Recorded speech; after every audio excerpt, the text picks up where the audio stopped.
if you're worried and we don't want your mind to be distracted while you're listening. We don't want you to think about going to plug in meters. So if you think you might be getting a parking ticket, just let that go aside and we'll Can you take care of my city hall?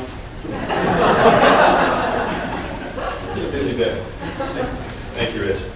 Well, good afternoon. Welcome. Thank you for coming to today's United Nations World Environment Day Forum on climate change and its implications for Nebraska. My name is Mace Hack. I am the State Director for the Nature Conservancy here in Nebraska. We are one of the co-hosts of this event, as is the United Nations Environmental Program, and of course the University of Nebraska in Omaha, gracious host, the Biology and the Chemistry Department, providing this wonderful space as well as refreshments, so please partake. Omaha, as you probably are aware, was designated this year as the North American host city for World Environment Day. This is a recognition of the importance of the environment that the United Nations Environmental Program has started in the early 70s, and every year host cities are chosen around the world. Omaha has a distinction of being the host city for North America this year, so we're very pleased to be part of a number of events in the city this week that recognize the importance of environmental issues, the need for engagement in environmental issues, and particularly this year the focus on climate change. If you're like me, you are being barraged by plenty of media about climate change, green living, sustainability, but what does it mean? What are the issues? What does the science say? What are the right policy actions to take? Do we even need to act on climate change? It's a very large issue, both in terms of it's encompassing the entire globe. It's a long-term issue. It's not something that's going to be solved or addressed overnight. And so I think by nature it's not an easily grasped problem by us, but we need to try. And that is the objective of today's forum, is simply to introduce you to the perspectives and information that four experts have on this issue, and to spur your thinking and your further inquiry and your engagement on what climate change means for our world, what climate change means for our region, and what climate change means for our state. I will be your moderator today. This is about most of all. I'll be saying a few more words, but my goal is to speak as little as possible, but to help foster you to ask questions and generate a conversation. Just as a formality, the speech of this, there will be four speakers. Each speaker will speak for 15 to 20 minutes. The first speaker may not speak as that long. I would like people to hold their questions until all the speakers have presented, but we've passed around cards. If you want to jot down questions on cards before you forget or whatever, that's fine, and you can hold them up at the end of the presentation parts, and we will collect those. Or really just feel free to, after the presentations, to stand up and state your question. We're a little spread out, but I think the acoustics are good, and we can probably hear questions from most parts of the room. So that's the format, and it really is an opportunity for you all to think on this topic and join in the conversation. It's certainly not. This is certainly not meant to be an exhaustive coverage of the issue of climate change, but really just some interesting perspective and slices of this overall issue. I do want to start with an additional thank you. Mary Doherty, I believe, is in the audience. Did I see Mary earlier? Mary Doherty, 2 years ago, was influential in having Omaha designated as the North American host city for World Environment Day, for which we are very grateful given the events this week. So thank you, Mary.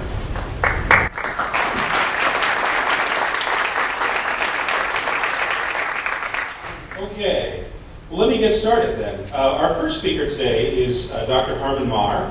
Dr. Maher is the Associate Vice Chancellor for Research, Academic, and Student Affairs.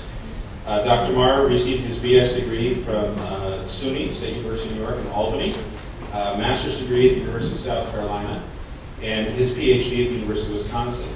Dr. Maher will talk to us briefly about sustainability efforts here at UNO and the partnerships that UNO has forged and is looking to forge on environmental issues such as climate change. Dr. Maher. Thank you very much. Welcome to the University of Nebraska, Omaha. We are very pleased to be able to help host part of the celebrations around the United Nations World Environment Day.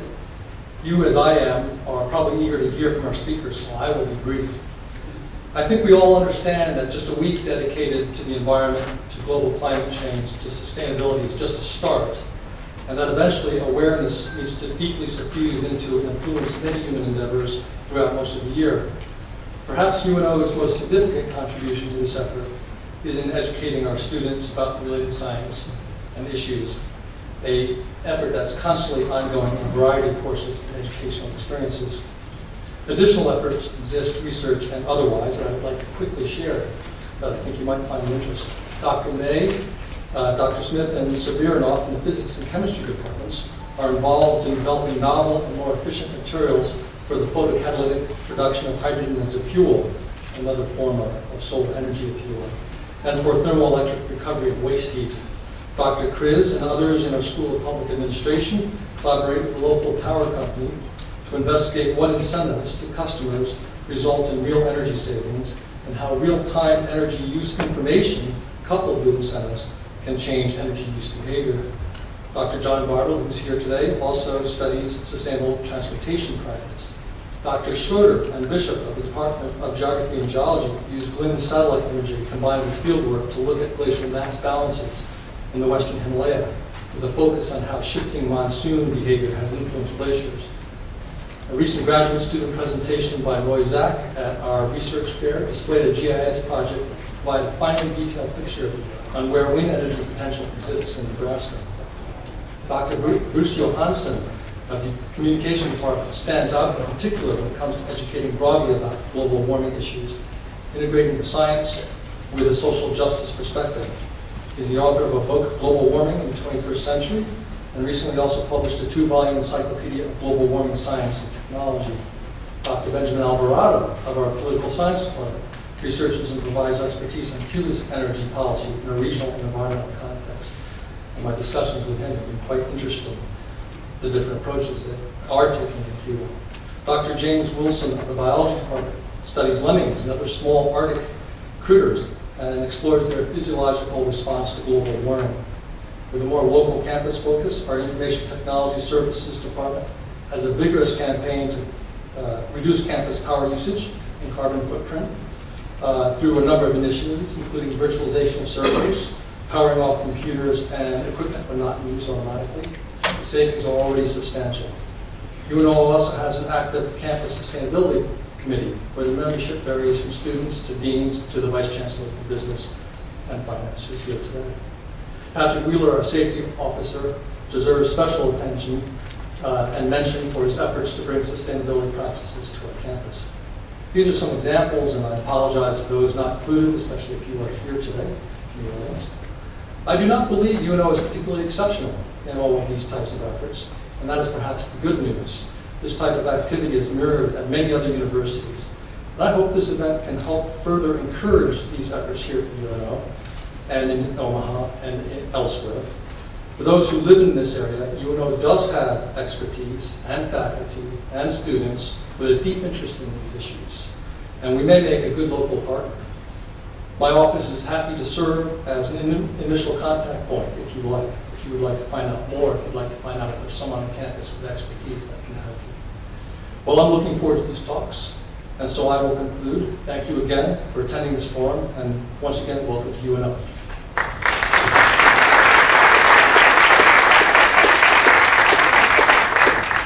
Dr. Marr, it's an impressive breadth of activities going on here at the university, and I think if we are to make any progress on solutions to climate change, it's going to be from good study and analysis at universities like University of Nebraska at Omaha.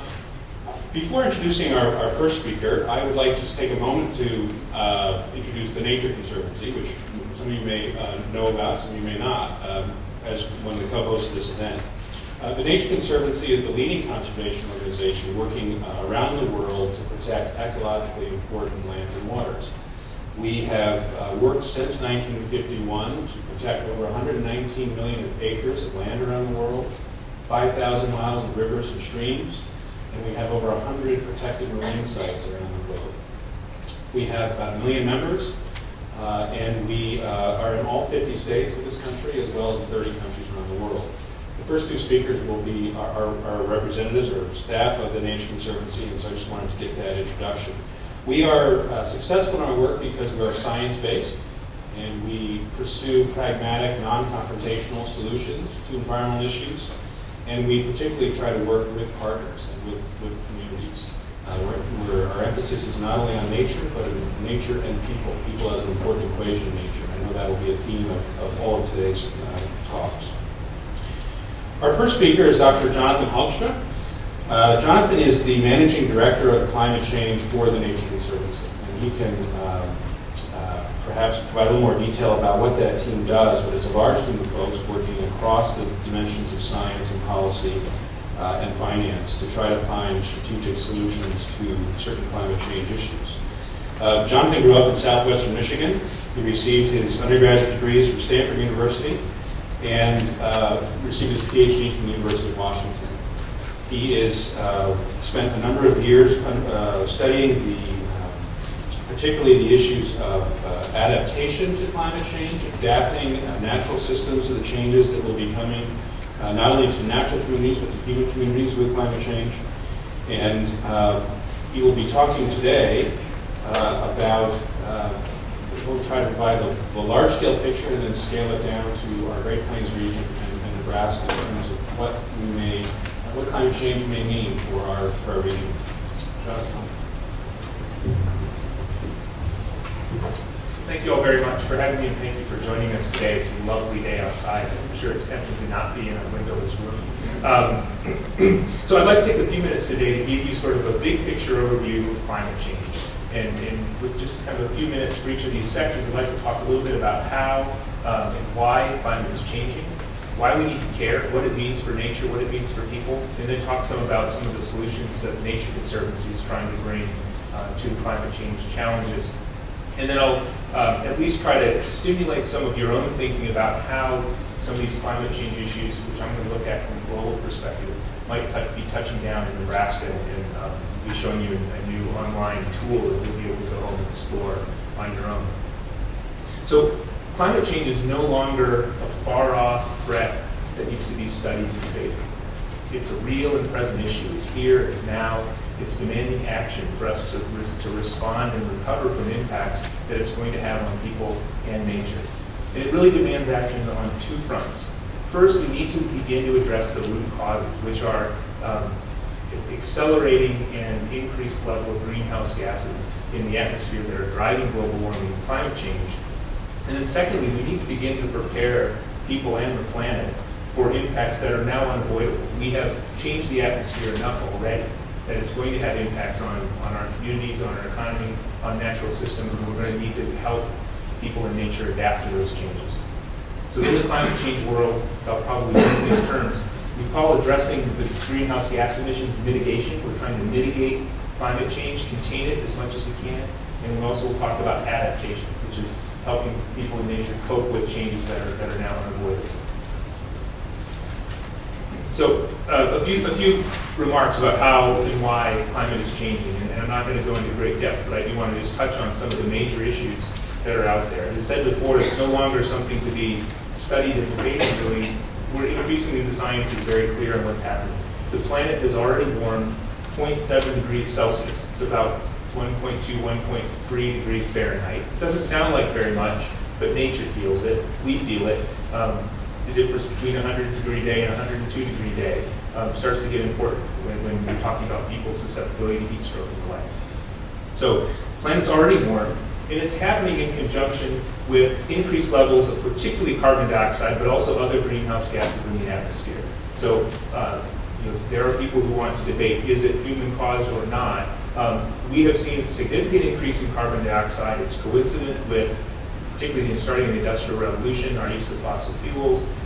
Temperature has been increasing in parallel with it. And there are other factors, to be sure. Sunspots, variation in Earth's rotation and orbit, cloud cover, volcanoes. There are all sorts of factors that contribute to controlling the Earth's climate.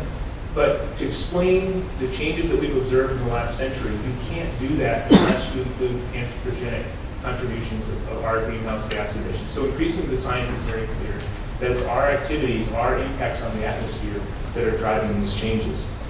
And the sources of those greenhouse gases are numerous and diverse. Obviously, energy is a big one. We're using fossil fuels to produce electricity. We're using fossil fuels to fuel our cars, our ships, our planes, our automobiles, our transportation systems.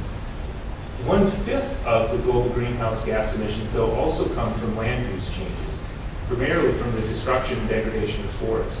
So a big portion of the greenhouse gas emissions are coming from cutting down, destroying forests that would otherwise be absorbing that carbon dioxide back out of the atmosphere. So one of our best tools for reducing the threat of greenhouse gases is to conserve particularly tropical forests, also conserve other high carbon ecosystems like grasslands, which the intact grasslands still retain a lot of carbon. And this warming is going to continue depending on what we do, what we decide as a society, both nationally and internationally.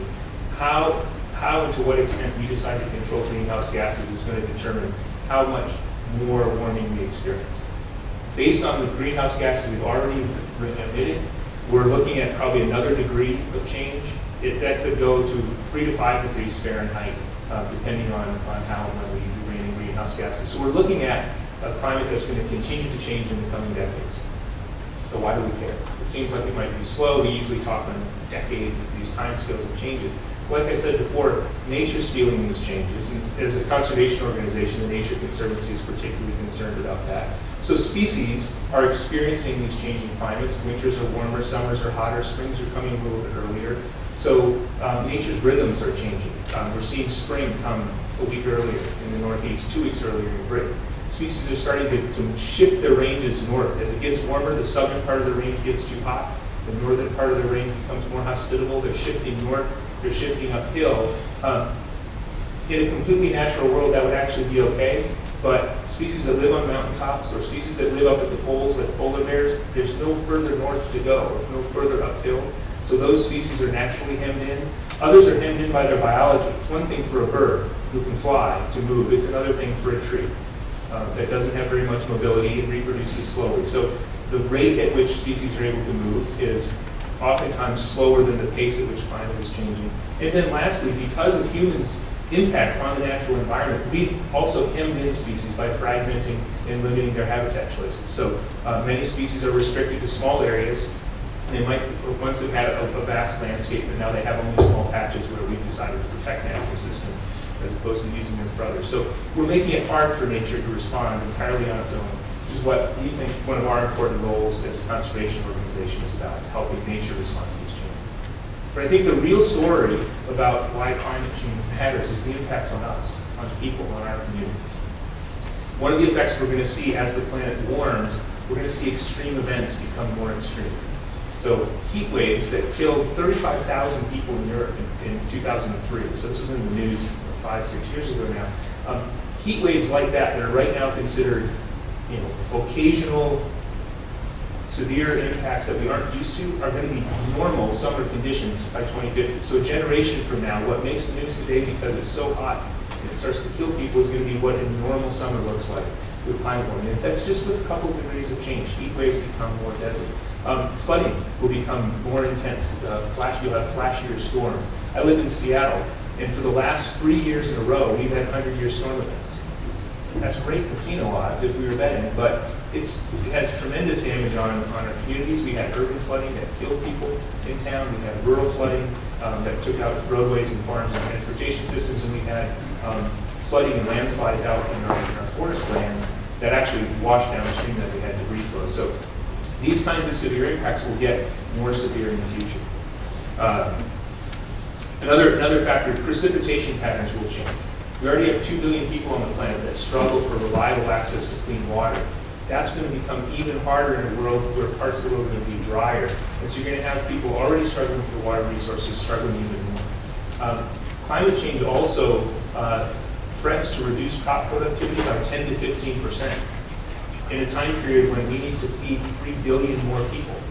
So a generation from now, we have 9 billion people that need food, and crop productivity may actually be going down because of climate change. So these are really significant challenges.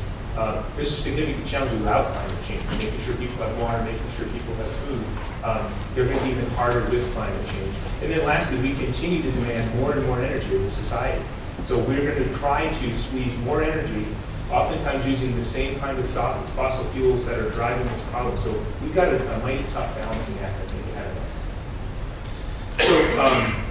So we need solutions, and we need lots of them from all sectors of society. And what I'd like to do today is tell you about 2 solutions that the Nature Conservancy feels that we can bring to this, and we're going to depend on other parts of society to bring others. It's going to have to be a collective effort with multiple solutions brought to bear on a common problem.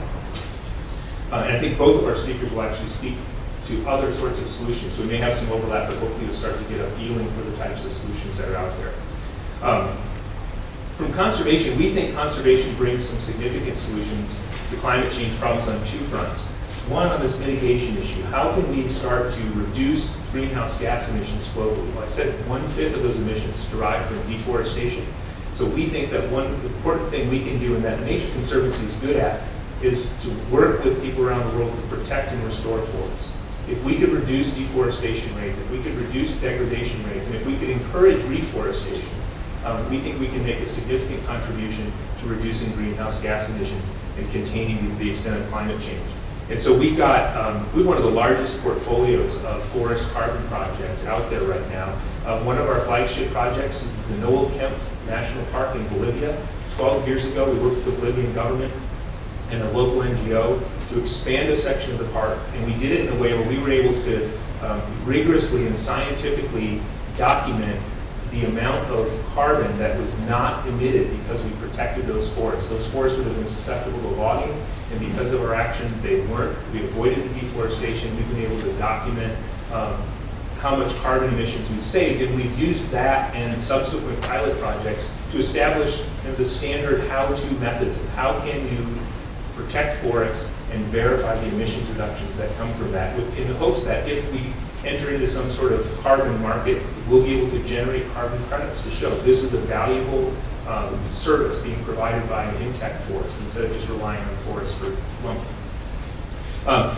Joe's involved in a project here in the Great Plains also to try to innovate the methods for how we can demonstrate that same thing in a grassland system. Grasslands don't look like they have lots of carbon because they're short, but they hold a lot of carbon in the soil. And so Joe's involved in the project also see if we can demonstrate verifiable emissions reductions through grassland protection. We're also involved with reforestation in the Tensaw River Valley of Louisiana. Once this was the home of the ivory-billed woodpecker. It was magnificent hardwood, lowland hardwood forest, largely cleared for somewhat marginal agriculture. So we're working with landowners down there to reforest, to regrow some of those trees, and again, doing this in a rigorous scientific way that we can document the carbon benefits that are being drawn in as we grow those trees. The other sector of solutions that we work on is what we call nature-based adaptation. So I've told you a bunch of ways that climate change is going to have negative impacts on people and on nature. And so we're also using many of the conservation tools that we've honed over 58 years of helping protect nature in the face of habitat destruction or habitat fragmentation or more traditional conservation problems. We're now applying some of those tools to solve climate change problems. So I want to point out 3 examples for you briefly here. One, we can use restoration technology to help protect people and property from natural hazards. So along our coast, sea levels are rising. I didn't mention it earlier. It's another consequence of climate change. Sea levels rising, when you have storms coming in on top of a little bit of extra sea level, you have increased incidence and exposure to coastal flooding, to coastal erosion. And so we're working to restore things like mangroves and oyster reefs and other natural habitats that can protect coastlines from from storm surge and damaging waves. And so this is actually an example from the Red Cross in Vietnam, who restored 7,000 hectares of mangrove forest. And it cost them about $1 million to do that. Because the mangroves reduce the intensity of waves hitting the shore, it saves $7 million a year in levee maintenance for the communities who use levees to hold back their rice paddies and also protect their villages. And in a couple of instances where there were some severe storms, those mangrove forests protected those communities. You might remember the tsunami several years ago, which wiped out a lot of communities in Southeast Asia that had lost their kind of protected coastal systems. That's an example of a service. We can restore nature to protect people from hazards. We can also use conservation tools to improve the sustainability of natural resources. In Papua New Guinea, we've been working in Kimbe Bay, where the local communities primarily rely on local fisheries, derived from coral reefs. We're interested in Kimbe Bay because it's in the coral triangles. It's the world's the heart of coral diversity in the world. So we're interested from a conservation perspective in protecting those reefs. The local communities are interested in protecting those reefs in order to manage a sustainable fishery.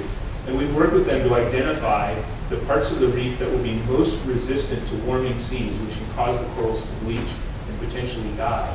So we're protecting the most resilient parts of the coral reef so that if there's a bleaching event, rather than have those reefs die and the fisheries collapse and the local communities suffer, they have marine protected areas that they control locally. They can ensure a sustainable fishery in the present.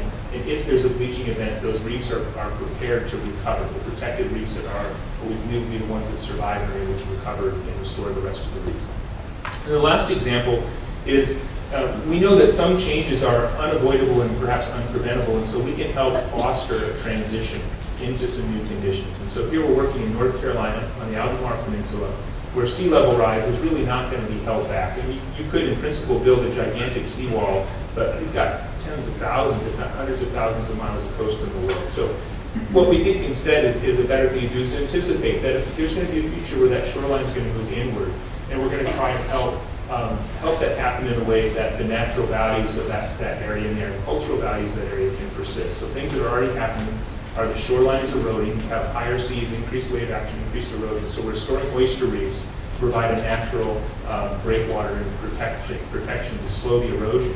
You're also getting saltwater intrusion, so the freshwater supplies are becoming saline.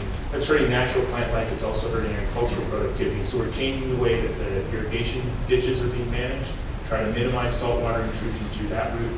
And then we're also starting to plant what we call pre-storing more salt-tolerant communities, so that the community of plants right along the shore that are used to having their roots dipped in some brackish water, we're actually starting to plant those inland to help nature, again, because the plants don't move as fast as the seas coming in, to help those communities shift inwards so that they're still there in this future state where the seas are higher.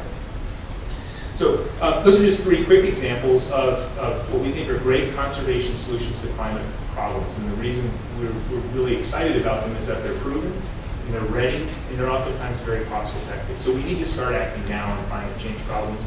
We will still need other technological solutions like carbon capture storage so that we can continue to use fossil fuels but not have the carbon dioxide going into the atmosphere. But that technology is still years off.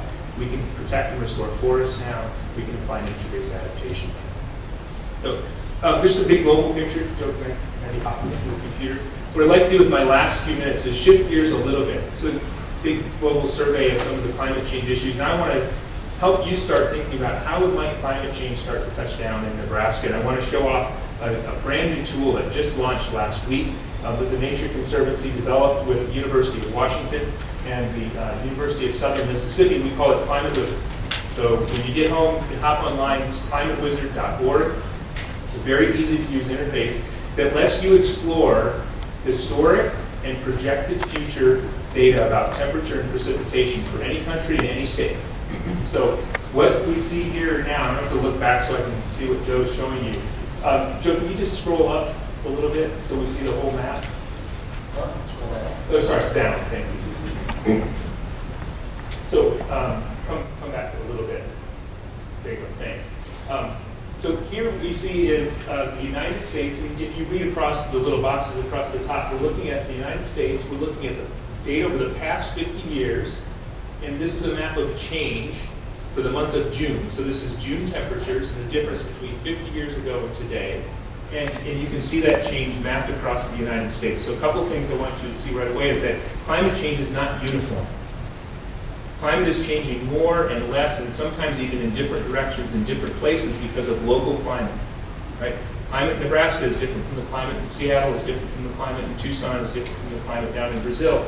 Climate change is also going to have these local flavors, and you can begin to explore that with climate wizard. You can also see a figure on the left that shows you the temperature year over year over the 50 years. So you see that year-to-year variation. We all know there are hot years and cool years. But you can also see that there's been a steady linear trend upward, general trend upward in temperature. So you can see this with the climate wizard. You can also choose precipitation. So Joe, just click the box here, and now it's going to map precipitation change over the last 50 years. Different pattern. You see wetter in the southeast, drier across the north central parts of the country.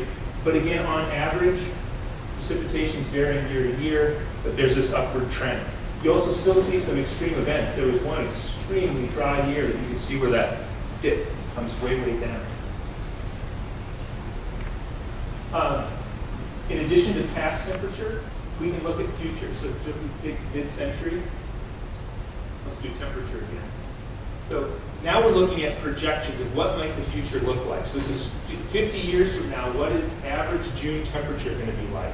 Actually, Joe, can you choose a different month? Let's do June to August. Let's take summer. Hopefully you're seeing there are lots of different choices you can explore, because it's not just what the average temperature changes, it's how much where you are and when it is. So summertime temperatures, you might want to know how's it going to change then, because you care about how hot it gets. It might affect crops, it might affect just comfort levels, it might affect health risks. So this is projected summertime changes across the U.S. This is assuming a high emissions scenario, so this is we're just going to keep plowing ahead with greenhouse gas emissions. And it's averaging over a variety of models. These are models, these are representations of based on what we understand about how the world and the atmosphere works. We make some assumptions, those create a model, and the model makes some projections. We've averaged a bunch of different models together so that different sets of assumptions play out. You get a sense of where they're all pointing in the same direction. Joe, I meant to zoom us in. We don't have to always look at the U.S. We can also look just at Nebraska, where I think it'll get a little more interesting. So here's summertime predicted temperatures in Nebraska 50 years from now. Let's take a look at precipitation.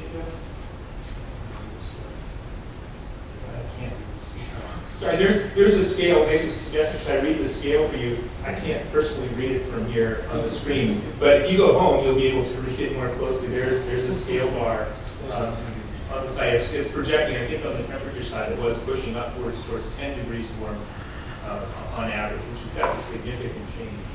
So you can see in this case, the models are predicting drier. Previous one was saying warmer summers. This is saying drier summers. But we can see, well, what if the future isn't just like this? So let's choose a low emission scenario. You can see the pattern changes. I'll tell you, it's not quite as dry. It's predicting not quite as dry. A little bit of a different pattern. So you can see that depending on how the future plays out, the reality will be different. But these models and these projections help you get a sense of what kinds of things might happen. And some things are consistent. You will see consistent trends. Sometimes that things are going to get warmer, things are going to get wetter, things are going to get drier. Let's also take that ensemble average out. Let's do the MyRoute model. You can choose a specific model. So if you don't like a particular model, or you do like a particular model, you just want to see what each model is. I think of each model as a different set of assumptions about the way the world works and is going to change. You can see what the consequences of assuming different things are. And you can go, the documentation will lead you if you really want to get nerdy. The documentation will take you deep into how this all works. But you can now see, this again, it predicts a drier set of summers for Nebraska. You can also see that time series. You can see 1, 2, 3, 4, there are 5 really dry years suggested predicted in the next 50 years. Remember that previous chart, I pointed out there was one really extreme year, there's one really dry period. This is predicting 5 of them. So even if the specifics of this are wrong, it starts to give you a sense that the future might have more drought years involved. So these are the kinds of ideas that you can start to glean from these data as you explore them. So I don't know exactly what it's going to mean for Nebraska. I don't know exactly which one of these is going to prove to be right, but this is a really valuable tool because these data previously were very hard to access. They've always been publicly available, but they've been highly technical and it's been hard to put them onto your desktop or my desktop or even someone climate scientist's desktop.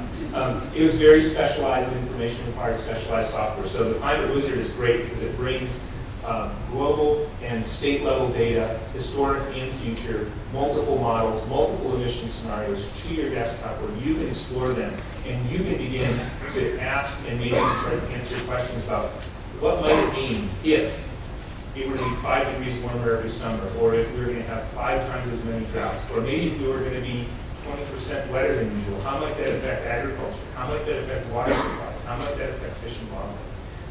Private Wizard will help us start to begin to answer those questions so that we can take some of the actions necessary to address them. Thanks, Mason.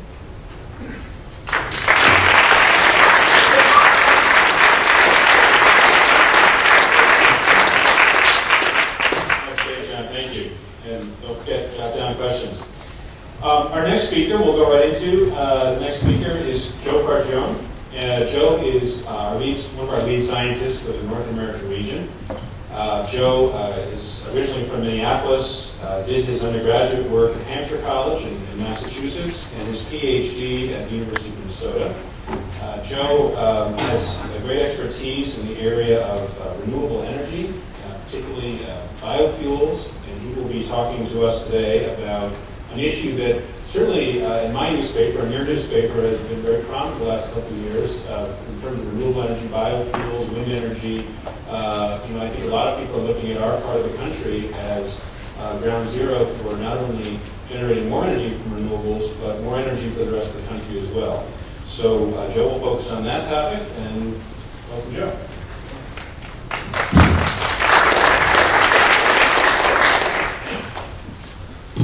Okay, thanks, Mace, for that introduction, and thanks to you all for coming, and to the hosts, UNO and the UN Environmental Program. Okay, so I get to play Van White over there with the climate wizard. That's kind of fun.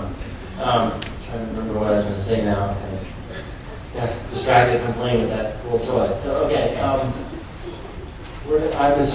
Mace said, I'm talking about three things, biofuels and wind energy. Excuse me. And I'm going to start out talking about carbon wedges. And this is an approach when we start thinking about climate change and the climate change solutions and how we address climate change. This is the way I like to start thinking about it. And this is from a paper published in 2004 in the journal Science by a couple of Princeton scientists, Steve Piccola and Robert Sokolow. And this is one of the figures from their paper, and you see year here on the x-axis, and it's looking from year 2000 out to 2016, and here we have the amount of fossil fuel emissions, and so you can see that this top line here labeled BAU stands for business as usual, and that scenario results in more than a doubling of carbon emissions from the turn of the century to mid-century. It starts out almost at 7 gigatons of carbon per year, and by 2050 it's right around 14. And the second line here, labeled 500, is the path for emissions that we would need to take if we wanted to keep the concentration of carbon dioxide in the atmosphere at 500 parts per million or lower. And we could spend a long time debating over whether that's the right trajectory to shoot for or what, but just to give you some context, historically, before the Industrial Revolution, the Earth's atmosphere was at about 280 parts per million, and right now, we've already increased the concentration of carbon dioxide in the atmosphere to about 380 parts per million. And even if we stopped this increase entirely, it's still going to build up a little bit. And so you can see this scenario here would maintain the parts per million at 500, and that would still result in some climate change, but it would avoid, we hope, most of the most serious impacts. Does that sound about right? So the idea here, if you kind of blur your eyes and look at this, it looks kind of like a green triangle, which they refer to as a stabilization wedge. And the idea is that instead of following the business as usual scenario, if instead we adopted a bunch of strategies that in total resulted in a reduction of 7 gigatons of carbon per year after 50 years. So they're showing in 2004, going out to the year 2054. And in 2054, they have, if we had a reduction of 7 gigatons of carbon per year compared to the business as usual scenario, that would kind of build us a bridge. In 50 years, who knows what technology we would have available to us, and we might have ways that would allow us to further reduce our carbon emissions until then. But this would essentially buy us time and maintain emissions at current levels, and would allow us to maintain a 500 parts per million concentration in the atmosphere. And so if you think about this, that triangle is pretty big. 7 gigatons of carbon per year is a large amount, and there's no one strategy that really gets us there. And so they find it useful to think about this as a sort of a portfolio of strategies, or a compilation of strategies.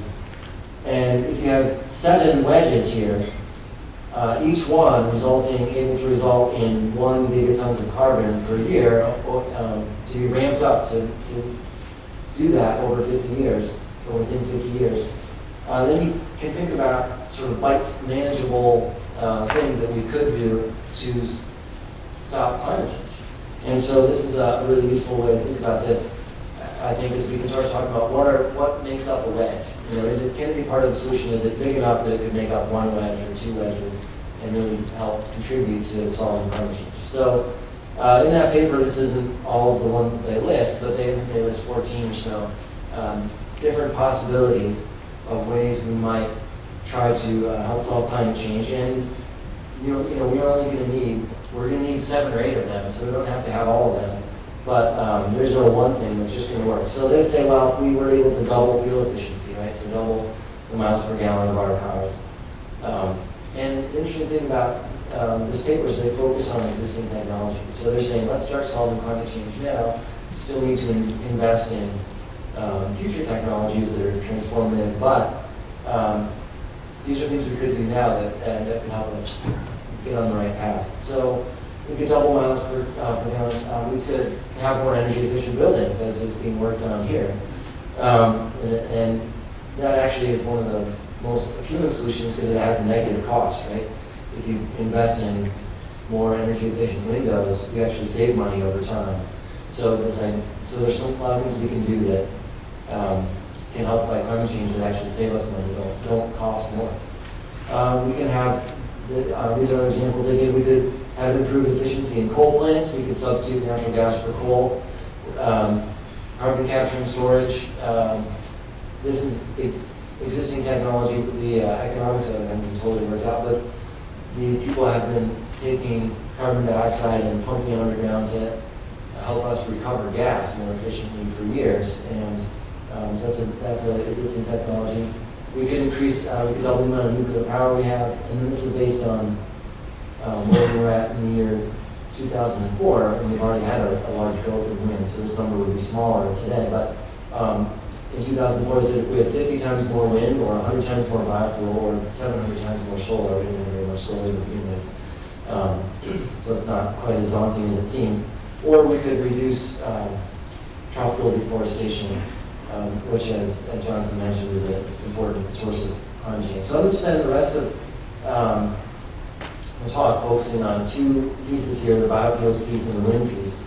And the Nature Conservancy is interested in helping to mitigate climate change. But we also are interested in not having unintended consequences from doing that. And so I'd like to pose the question, how can we switch to renewable energy to reduce carbon dioxide emissions while minimizing the impacts of these new technologies? And this is something I think we have some experience that we can bring to bear on this problem. So I'll start out talking about biofuels, and then I'll spend most of my time talking about that, and then also talk about wind a little bit. And so why, as a habitat, an organization that's largely interested in habitat conservation, should we be interested in sustainable renewable energy? Well, there's an intersection between energy production and land use. Energy production requires land use. And so I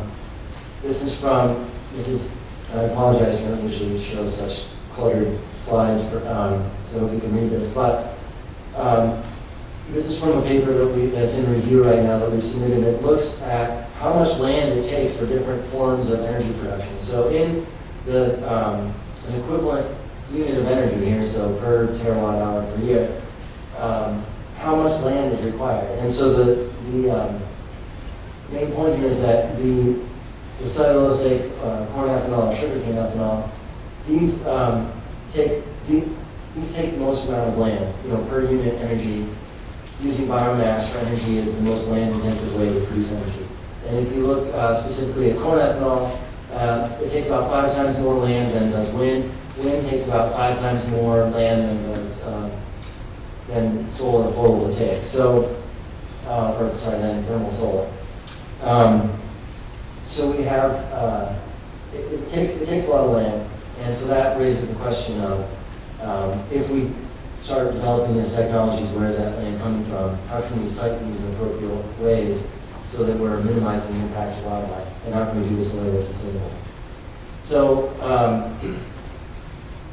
moving on to the biofuels part of it, when you put wind farms on land, you don't have to remove everything that's there. You can put up turbines in a crop field, and you just take about 5% of the land with the roads and the footings for the wind turbines.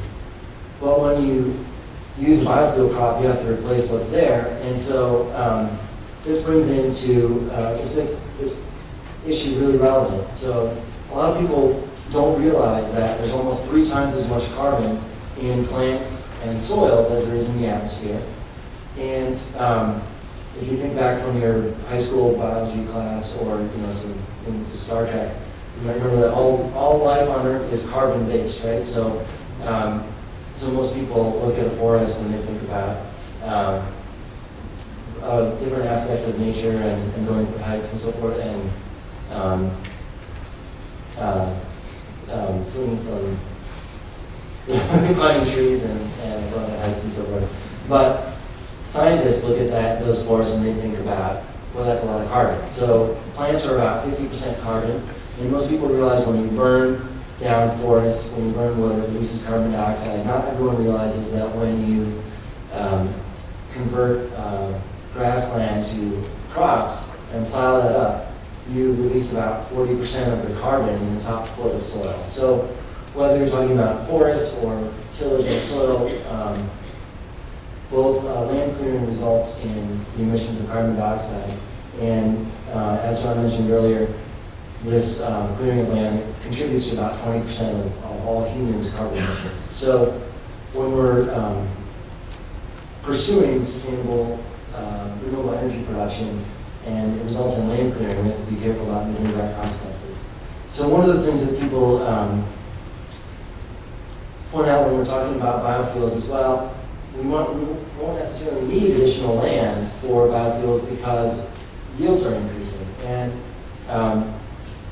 it is true that yields are increasing, and this is really beneficial because it reduces the amount of land we need to use for agriculture. However, just to meet food demand, if you look back over the last several decades, the global amount of land in agriculture is increasing about 5 million hectares per year. So, in the turn of the century, there's about 6 billion people on the planet. In 2050, there'll be about 9 billion people, and that wealthier population, which will eat more meat, is expected to roughly double the demand for food over that time. So we're already increasing the amount of land we need in agriculture just to meet the demand for food. So logically, if we also ask agriculture to produce biofuels, that is, by definition, additional land that's required. So if we take the land that we require to grow food and we add land to grow biofuels, that inevitably results in an increase in the land needed for agriculture. So if we look at the renewable fuels mandate that was passed under the Energy Independence and Security Act in December of 2007, that mandated 15 billion gallons of biofuel by the year 2015, which will require about, if that was met 100% with corn ethanol, which it looks like that's going to be the case, that will require about 36 million acres in 2015. And that takes into account the trend in increase in corn yields. Now, corn also produces co-products, so when you make ethanol from corn, you just use the starch. and some of the protein and other parts are left over, and this is fed to livestock as wet or dry distillers, grains, and solubles. And this co-product offsets about half of the, they feed it to livestock instead of feeding that livestock corn or soybean meal. So the, when you offset that, it reduces this by about half. So the 17 or 18 million new acres of land required to meet this mandate. So where will this land come from? Well, we don't know. Really, sorologically, there's just three possibilities. We could clear new land, which is not how where most of it comes from. We could use previously cleared land, and in the United States, that usually means taking land out of the Conservation Reserve Program as those contracts expire. Or we could switch from other crops. And we saw a lot of that here in the U.S. in 2007 when the price of corn spiked. Between 2006 and 2007, we had 15 million more acres of corn, but we had 12 million fewer acres of soybeans. So mostly it was a switching from one crop to the other. But because we were producing fewer soybeans, lost supply and demand, the price of soybeans went up 66%. And that is likely to spur growth on the international market. So we will see that then more production cropping up elsewhere. So I think any way you cut it, any of those three things are likely to result in more land coming into agriculture. And so this raises the question of how do carbon emissions from land clearing compare to the carbon savings from replacing fossil fuels with biofuels. And I was an author on a paper published last year that looked at this for several different scenarios. And I'll just present one of these kind of simple scenarios here. And this is an oversimplification of what we did in the paper, but it's not too much of an oversimplification because what we did was pretty straightforward. If you look at a grassland, let's look at a hypothetical scenario where you would convert a grassland to a cornfield to produce corn ethanol. If you look at a grassland and you look at the amount of carbon in that grassland, here expressed as tons of carbon dioxide per hectare, there would be about 286 tons in the grassland, and in the cornfield there would only be about 160. So if you subtract that, there's 126 tons if you convert a grassland to a cornfield that have to go somewhere. And these 126 tons go into the atmosphere to contribute as carbon dioxide and contribute to global warming. So this is what I refer to as a carbon debt. So this is a one-time debt that's incurred from land conversion. Right? You only convert the grassland to a cornfield once, and it takes several years, but over several years, this carbon is emitted. But the growth of corn and the conversion of that into ethanol is something you get to do every year. And every year you do that, you have a little bit of carbon savings by replacing gasoline. And so you can think about this as a debt that you can repay over time by growing corn ethanol. So the question then is, what's the relative magnitude of these two things? How long does it take to repay the debt? Well, it turns out, looking at a native grassland, that when grassland is converted to corn, the carbon release is 93 times the amount of carbon saved by the ethanol from 1 year's worth of corn. In other words, if you convert a grassland to a cornfield and you grow corn on that, turn that corn into ethanol and replace use that ethanol to replace gasoline in your car, and you do that every year, it would take you 93 years to get back to where you started if you had left the grassland intact in the first place. So this isn't going to, you can see that converting natural ecosystems where that are doing a good job of storing carbon isn't going to help us address the short-term problem of, isn't going to help us fight climate change in the short term, and isn't going to be part of that solution where those make up one of the carbon levels. So we have to think about ways that we can reduce our dependence on fossil fuels, including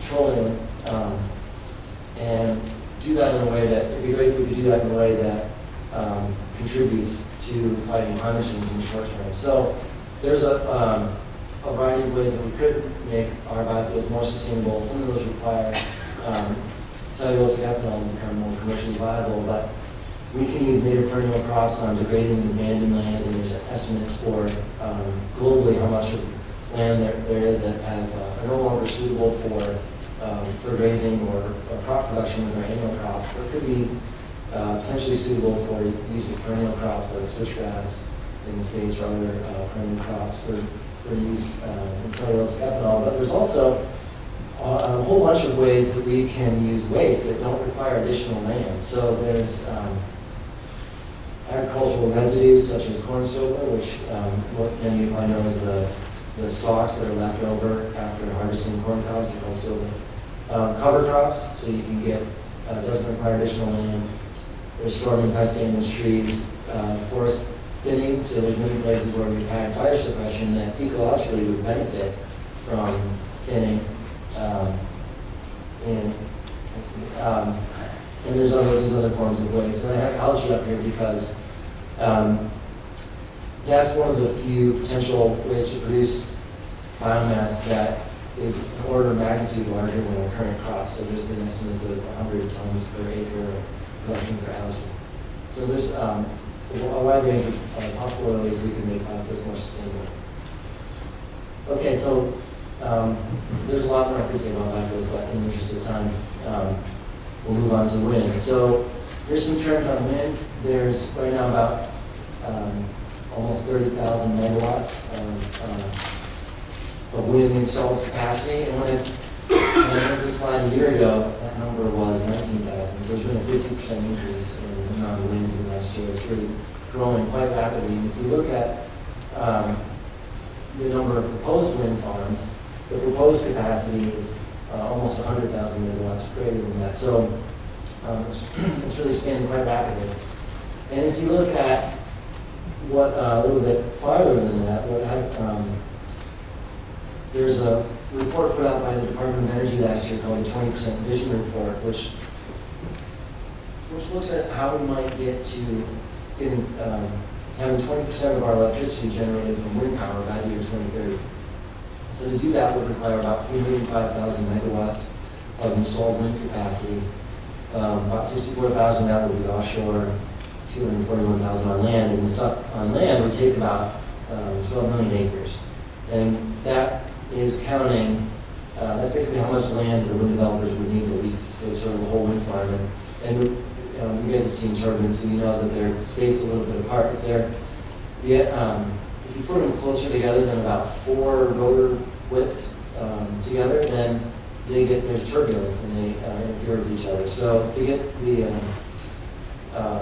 most energy out of the wind, it needs to be spaced about 4 apart and then about 10 apart front to back. So they take a fair amount of land, but let's just think about that in context. So if you look at the whole United States, and this is, these colors represent places that have good wind. And so number 3, this light blue is a fair wind, and there's a whole lot of that. And if you look at just the 4 and above, the places with really good wind, there's over 200 million acres of land in the United States that have really good wind.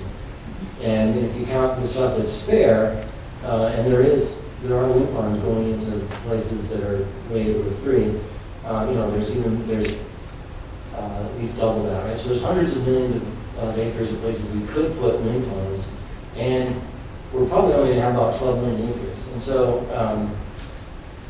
and that 20% vision report I should mention, we're probably not going to be able to do much more than 20% of our energy from wind because it's not base load, it's intermittent. If the wind doesn't blow, you don't have power.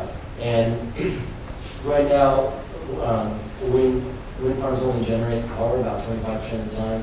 So we're hoping to get more efficient, and we think that we might even be able to get up to 30%, of producing energy 30% of the time, but still, they don't blow all the time. So we're going to have some real problems over time to get to more than 20% of our electricity from wind. So we might, it'll expand pretty rapidly, maybe up to that number, but it may not go a whole lot above that. And so 12 million acres out of 100. So that gives us some opportunity to deal with wind siting. So we could, these are places that are appropriately sited wind farms. These have very little impact on wildlife or wildlife habitat. They're in cornfields, one in Iowa cornfield and one in Kansas wheat field.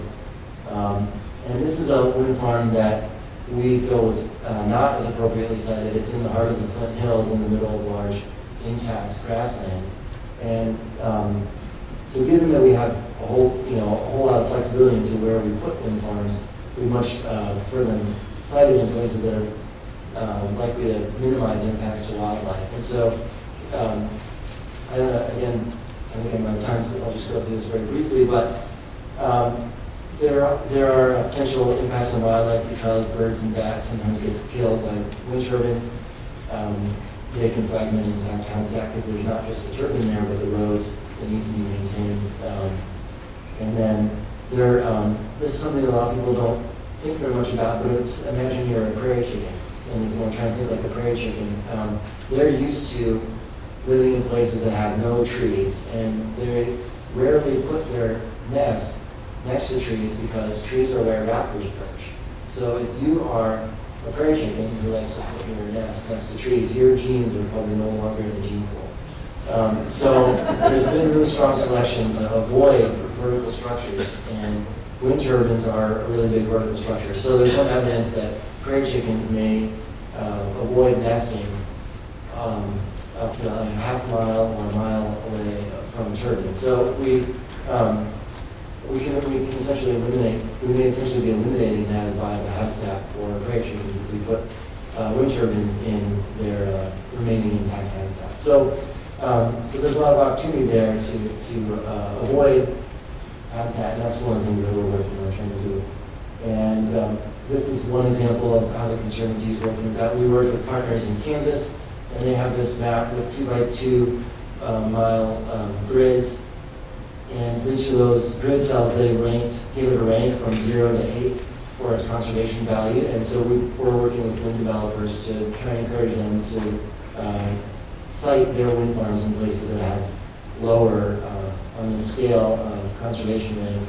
Avoid the places that are 6, 7, and 8s, and shoot for the lower ones. And if they're somewhere in the middle and they have some impacts, they may have an opportunity to purchase conservation easements to mitigate some of those impacts. So this is one of the things that we're working on.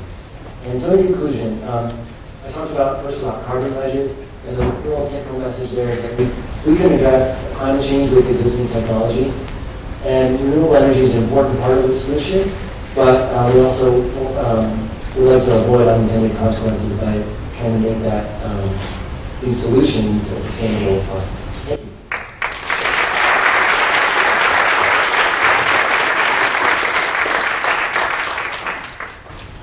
Great, thank you, Joe. Our next speaker is Amy Frankel. Amy is the Regional Director for North America for the United Nations Environmental Program. Amy grew up in Lexington, Massachusetts, did her undergraduate degree at Grinnell College in Iowa, and received her law degree from Harvard Law School. Amy has more than 20 years' experience in environmental and maritime law policy. She has experience in both the executive and legislative branches of the U.S. government, as well as intergovernmental organizations and the private sector. Her expertise is in the area of climate change, ocean and coastal issues, endangered species, chemicals, trade, and environmental and international law. Amy will be focusing her remarks on something that's really on all of our minds, I'm sure, the last few months, which is the global economy and climate change's relationship to the global economy and the opportunities for addressing both economic prosperity issues and climate change issues.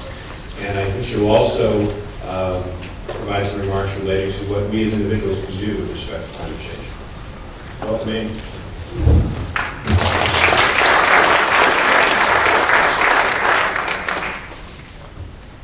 Well, thank you very much. It's a pleasure to be here on World Environment Day, or as part of the World Environment Day celebrations. The actual day will be on June 5th, and we hope that you'll be participating in some of our other activities.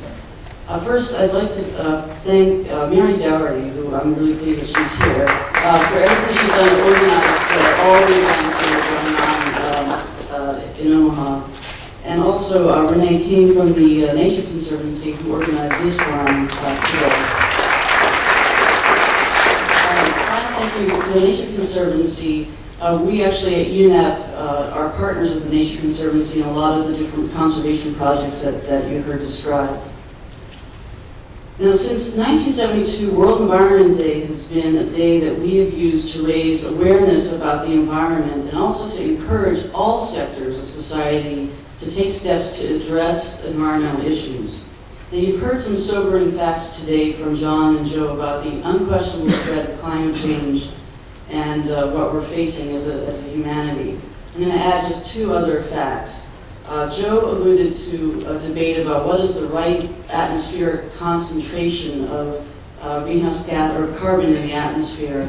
And actually, the current thinking, or some of the scientists are now saying it's actually 350 parts per million, whereas we're already beyond that. We're about at 385. So that figure, I think, is just so sobering in terms of the fact that we have to act now. We can't wait. And the costs are just absolutely going to outweigh, the cost of inaction will outweigh the cost of doing something. The other statistic about migration, I just saw a slideshow by Tom Lovejoy, who's a pretty well-known biologist, and he was talking about migratory species. Another issue is that they don't migrate together. I mean, climate is going to affect different species differently. So if you're a predator and you go somewhere, your prey might not be there. And so, you know, that's another challenge that the animal world will face. Now, I do want to take this last slot here to leave you with some optimism. And there are some very good reasons for optimism and ways that we can emerge out of both the current challenge of climate change as well as the economic crisis with a stronger economy and a healthier planet. So I think the first thing is almost a conceptual one, which is that I really believe we have to remember that the environment and the economy are tied together, that human beings are not outside of the environment, but are a part of it. And that, you know, we can go way back into industrialized thinking and philosophers and why did we sort of diverge as a people. But that's really key to what's happening now. There's a British economist named Sir Nicholas Stern, or Lord Stern, who calls climate change the greatest market failure of our time. And the reason is because the full costs of burning fossil fuels and the other causes of climate change were literally not accounted for in how we do our economic accounting, in the price of things that we buy. I'd like to think when you look at the economic crisis and the issue of climate change and other environmental challenges, it's almost like a pyramid scheme where we're using up natural assets from the foundation without ensuring that there'll be any for the future or for future generations. Now, one thing that UNEP has done to tackle this is to launch a green economy initiative. What we're trying to do is make the case, the economic case, for why it makes sense to have sustainable development as opposed to the business as usual scenarios that we've taken this far. The first thing that we're proposing is that as countries now, to deal with the economic crisis, are literally pouring billions of dollars into stimulus packages, including in this country, that we should make sure that some of that money is going into sort of the new economy, into a sustainable economy, a new sustainable model. And the figure that we propose is pretty modest, which is that if you take just simply 1% of global domestic product, which is about $750 billion a year, and you invest that into 5 key sectors in a sustainable way, you can finance a sustainable economic recovery. Now, those 5 sectors are the building sector, where you get incredible gains from energy efficiency, which saves money, of course. In the energy sector, renewable energy, etc., transportation, water, and agriculture.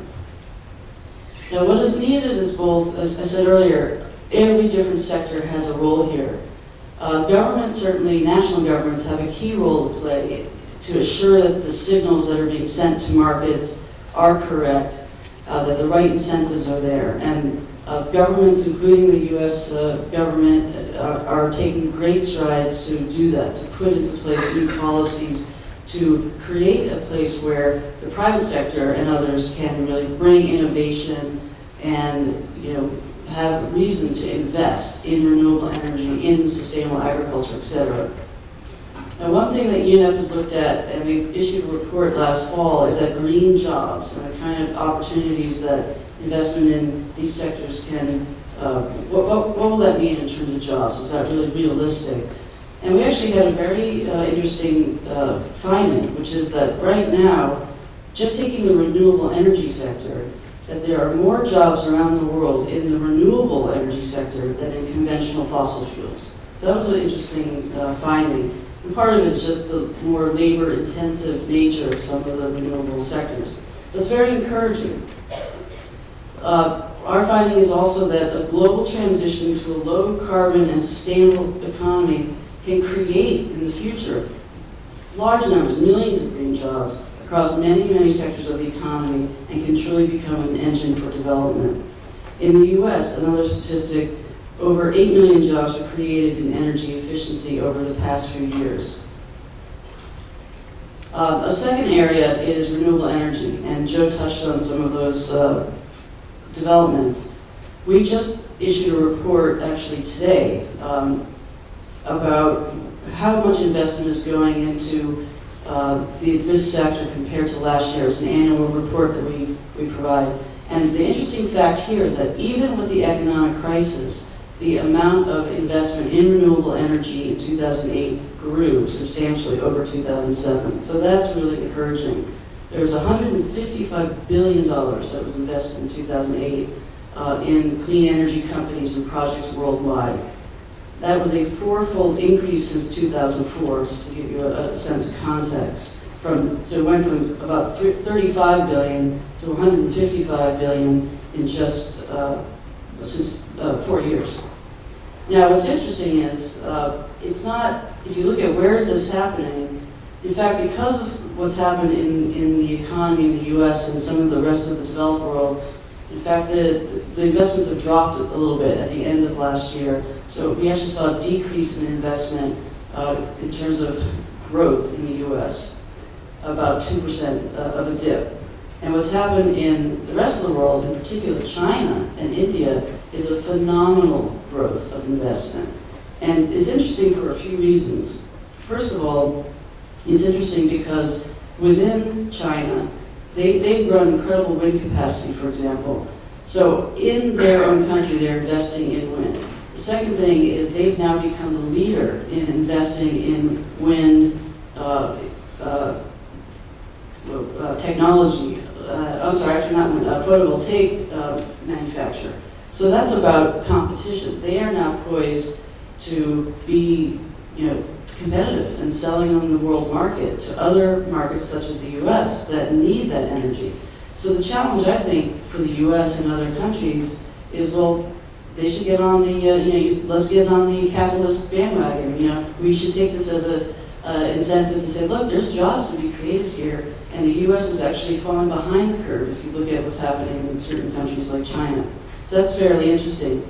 The other sort of political factor of that I find interesting is that in the debate in the U.S., in the Congress, where I used to work, by the way, so I know a little bit about the politics, there's a lot of people who say, well, India and China should do something first before we do something in the U.S. And that is kind of a chicken and egg issue that's going to face the world as we try to come to a solution globally. So we have to come together as a community around the world if we're going to solve this. The fact actually is that many developing countries are already taking steps because they see that it makes sense to do so. It's in their economic self-interest. So it's really important to look at the facts in these discussions. A third area I'd like to discuss is agriculture. That is obviously very relevant to this forum.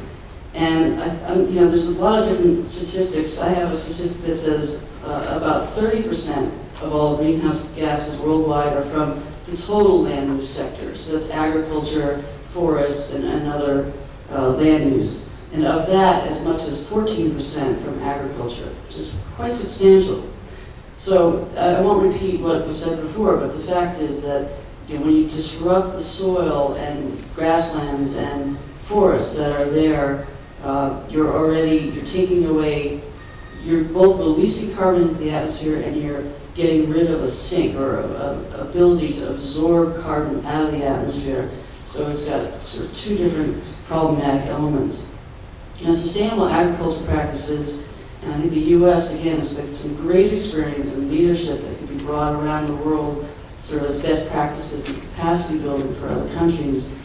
It's really a key effective way to reduce greenhouse gases in the atmosphere.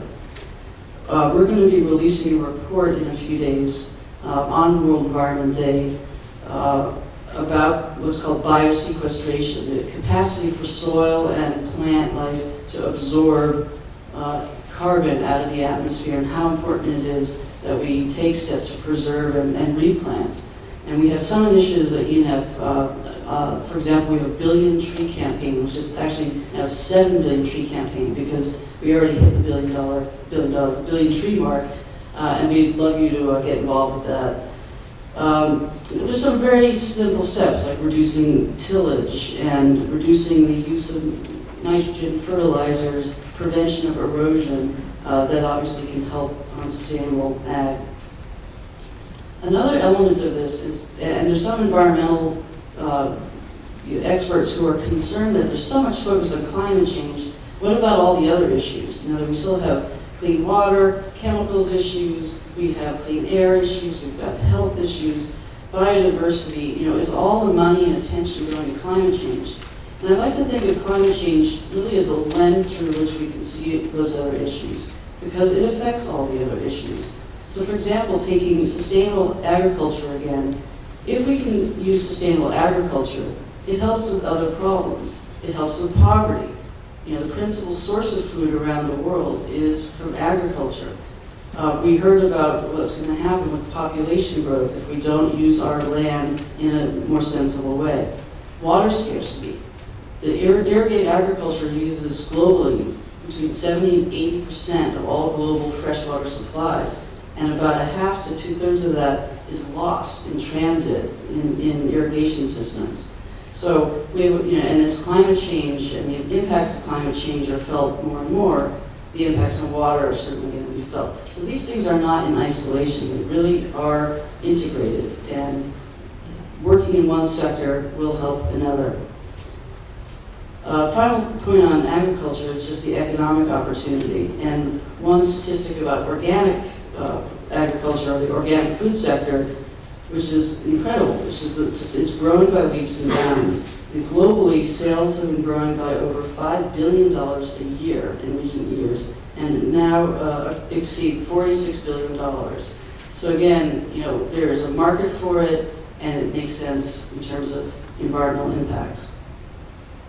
And the last thing I want to talk about is sort of to bring it back to the local level. And I talked a bit about what governments can do, private sector, the opportunities, and sort of self-interest that's motivating companies to look at sustainable practices and investments.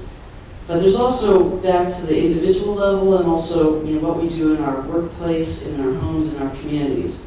So first, I want to make sure that I speak about our workplace, because, you know, I don't want to preach what we're not doing. And I'm happy to say that the UN Environment Program actually is committed and has achieved carbon neutrality. And what we do, for example, is very, very concrete. We have to pay to offset our travel. So out of my budget comes, you know, a certain percentage of money to pay for the carbon that we're emitting for me to travel here. So that's very specific. We're also looking at our facilities for the same kinds of issues. Another thing we're doing specifically in our office is we have moved our office into a new space. It's an old building with a new office space. And you might be familiar with a program called LEED, which is Leadership in Energy and Environmental Design. It's about building design and how to do it in a way that reduces your use of resources and energy. So we are hoping to become the first UN office to achieve the gold standard of LEED certification. We find that out pretty soon. And we'll be announcing that when we learn. So those are just two very specific things that we've done. There's a pile of handouts, which I invite you to take on your way out, about what all of you can do in your homes and in your communities.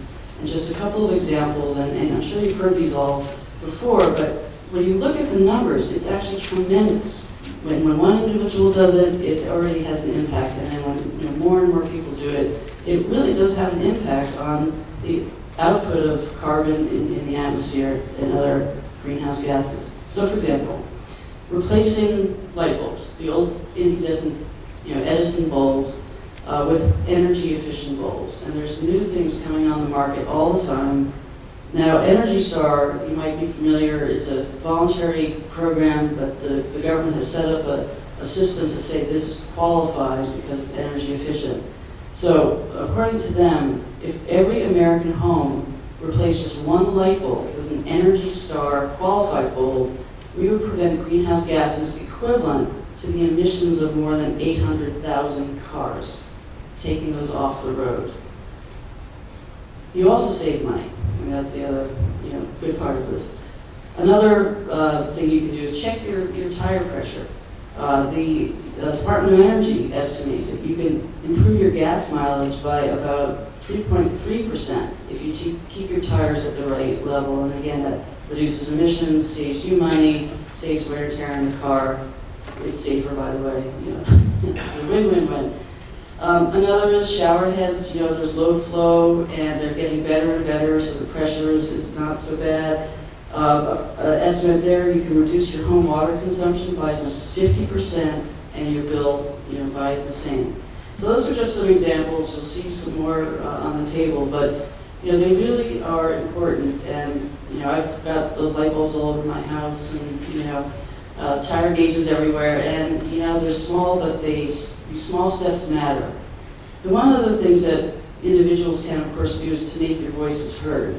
And again, touching on the political, that's what politicians look for. They want to make sure that they're safe. They want to watch their backs and see, are constituents supporting this? If I vote for this, climate bill or take steps, is the public going to keep me in office, or am I going to have to worry about, being thrown out? So it's very important that people know in Washington and in other capitals around the world and in the UN, where we're having negotiations at a global level, that this is something that people care about, that they really want to see action. And in fact, UNEP is part of a campaign called Seal the Deal, which you'll hopefully hear more about, just urging that we come to a resolution on climate change in the international negotiations that will happen in Copenhagen at the end of this year. UNEP is very engaged in this issue, and I hope you'll come to our website at unep.org, and you can get to our website in North America, our offices in Washington, and just learn a little bit more about what we're doing, and greatly look forward to your questions. And again, it's just a pleasure to be here. Thank you very much.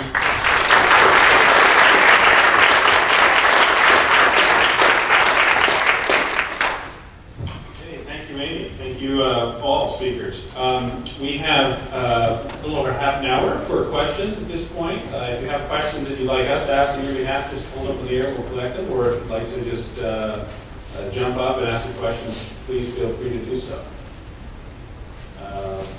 Question there? There. I know we can't cover everything, but you didn't talk about methane, and it's much more condensed or dangerous in the atmosphere.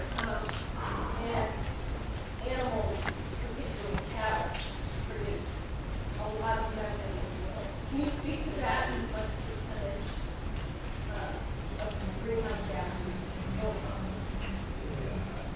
I don't have the figures right at the top of my head, but I'll at least remark on the context a little bit. You're right. Molecule for molecule, methane creates more global warming per molecule than carbon dioxide does, but there's a lot more carbon dioxide than methane. So the cumulative effect of carbon dioxide is much greater. That's not to say we don't need to be worried about methane. Cattle are a big source of it. Another one that certainly has gotten some media attention because it's a remarkable image to think about. There's a lot of methane stored in peat, and particularly in permafrost up in the Arctic. And there are actually places where the media have been taken where as permafrost is starting to melt, you're getting methane gas is starting to be released as being trapped in bubbles under the ice. So they'll walk out under these frozen lakes and they'll punch a hole in the ice and hold the lighter there and you get this burst of flame coming up out of the water. Extraordinary image. That's methane, and there's potentially huge stores of methane that could be released. And this is part of this kind of conundrum of nature's complexities. If we emit greenhouse gases that were in the atmosphere. At that point, melt permafrost, which will release this stored methane and add to global warming. So it really just reinforces why we don't want to flirt with this outer edge when scientists are starting to talk about is it 500 parts per million, 450, 350. It's really about how close to the edge do we want to walk before, what kind of risks are we willing to take on. The further we go, the more risks are out there, the less we understand how they're going to work. So methane is important. We shouldn't forget. Thanks for reminding us.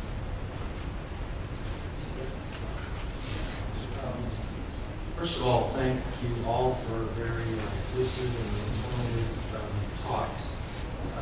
You've used the preaching to the choir image, I guess, we're the choir. So my question really is, how is it that the scientific weight of evidence supporting this anthropomorphic component, or anthropogenic component, is so compelling, and yet in the court of world opinion or public opinion, it almost seems like it's highly up for debate, and it's perhaps even fraud. So it just astounds me that we haven't done a better job of framing the argument. Can you comment on that?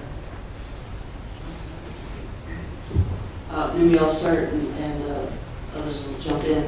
I think, first of all, the science is very compelling and very clear. And when you look at the Intergovernmental Panel on Climate Change, which is this international body that is purely scientific in terms of pulling together the data, and the U.S. scientists are very much part of that. They have a science piece, and they have a decision makers piece, which is on policy recommendations as well.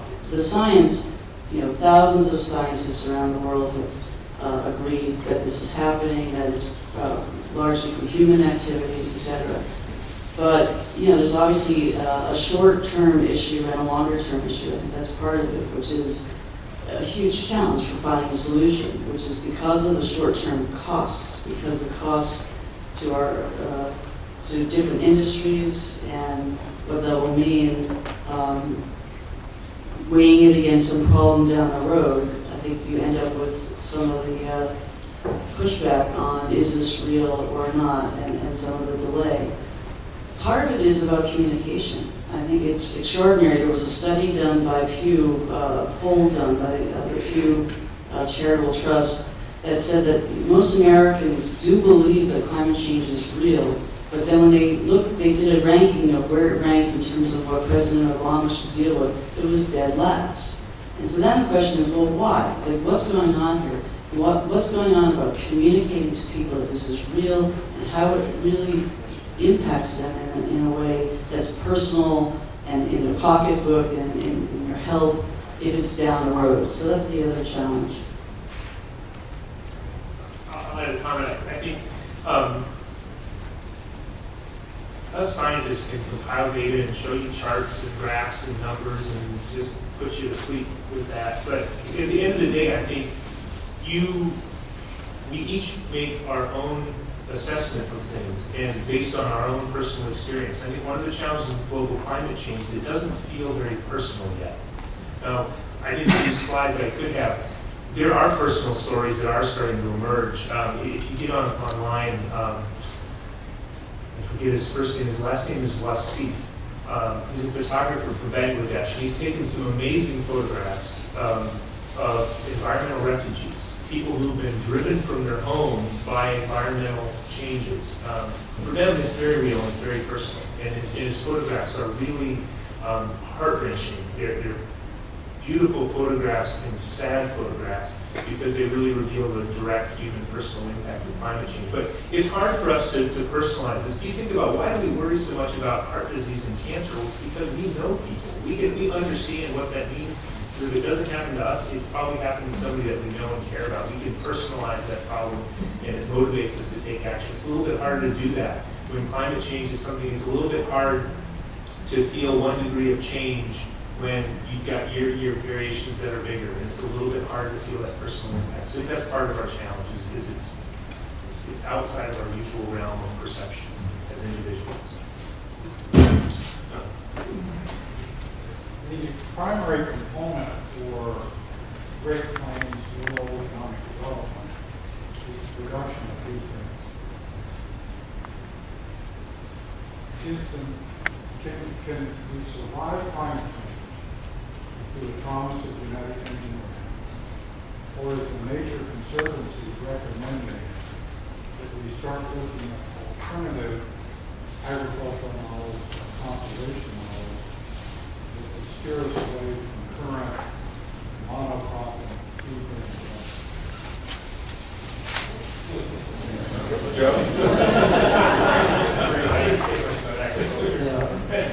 Well, you thought climate solutions projected like a 10% decrease in production of that U.S.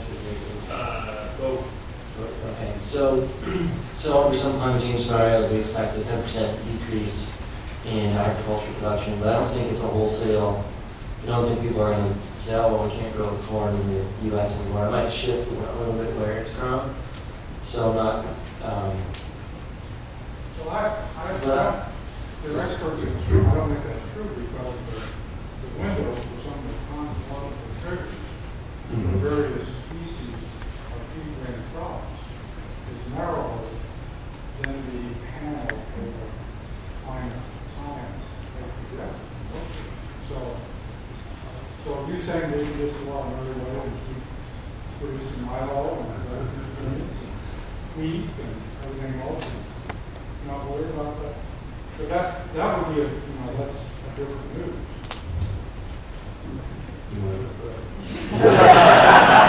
So believe me, this is not a tricky question. This is why I came, because that was what was on the flyer.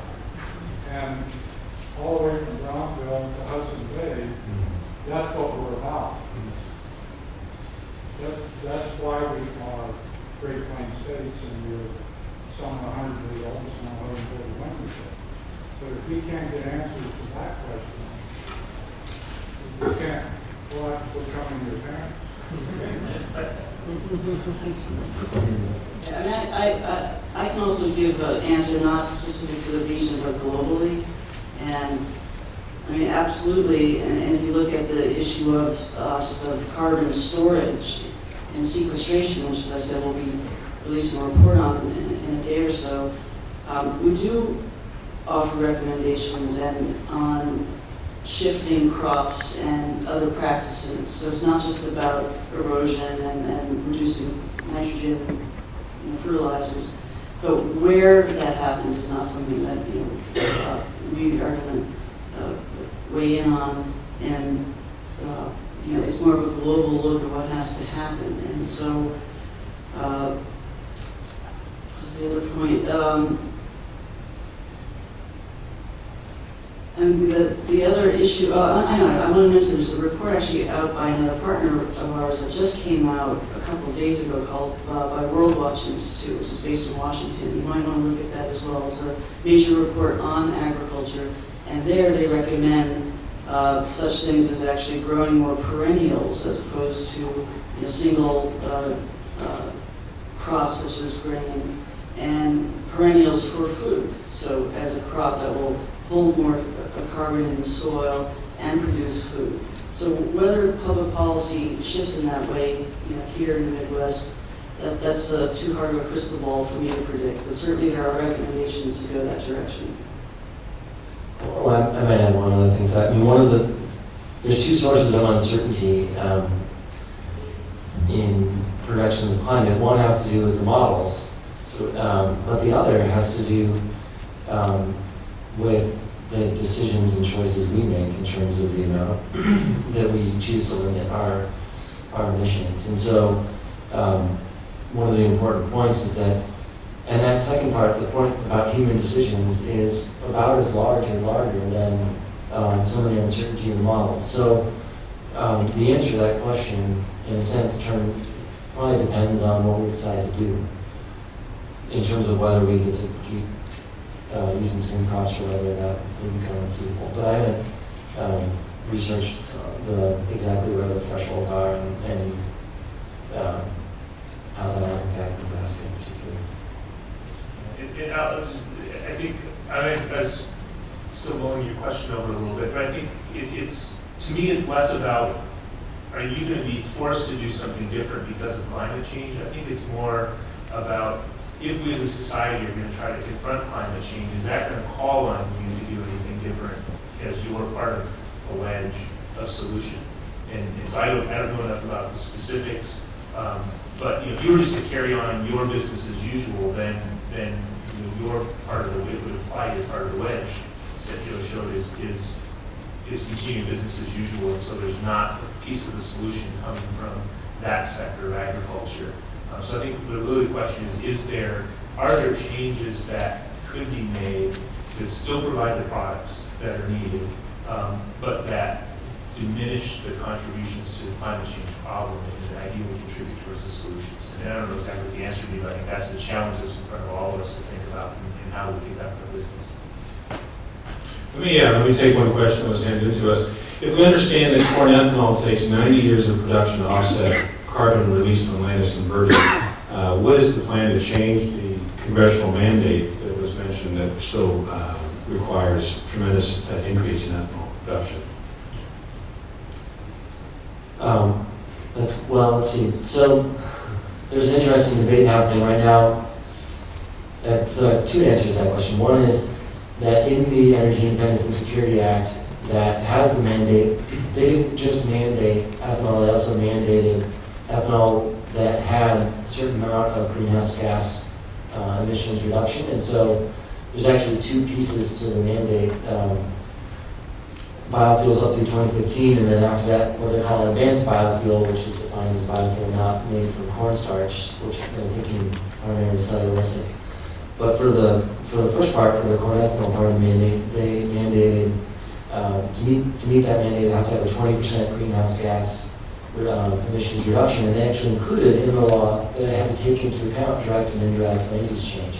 And so the EPA issued a draft ruling last month that found that when you take that land use change into account, that corn ethanol doesn't meet the mandate, that at best it was maybe 5% better than gasoline. And so the renewable fuels, the industry isn't very happy with that, and so they're currently fighting to get that changed. But the law, as it was written, actually someone accounted for that. And then the second part of that question is that